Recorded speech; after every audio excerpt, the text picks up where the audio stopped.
విద్యార్థుల్లో దాగి ఉన్న సృజనాత్మకతను వెలికితీసేందుకు ప్రతిభా పాఠవ పోటీలు ఎంతో దోహదం చేస్తాయని నల్గొండ డీసీపీ రాజశేఖర్ రాజు అన్నారు. మిర్యాలగూడలోని ఓ ప్రైవేటు కళాశాలలో ఈనాడు ఆధ్వర్యంలో విద్యార్థులకు ప్రతిభా పోటీలు నిర్వహించారు. సమాజాన్ని పట్టిపీడిస్తున్న సైబర్ నేరాలు, రహదారి ప్రమాదాలపై వ్యాసరచన, చిత్రలేఖనం, ఉపన్యాసం, క్విజ్ పోటీలు నిర్వహించారు.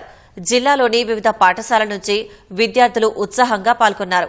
సామాజిక అంశాలపై విద్యార్థులకు అవగాహన కల్పించేందుకు ఈనాడు సంస్థ చేస్తున్న కృషి అభినందనీయమని డీసీపీ పేర్కొన్నారు.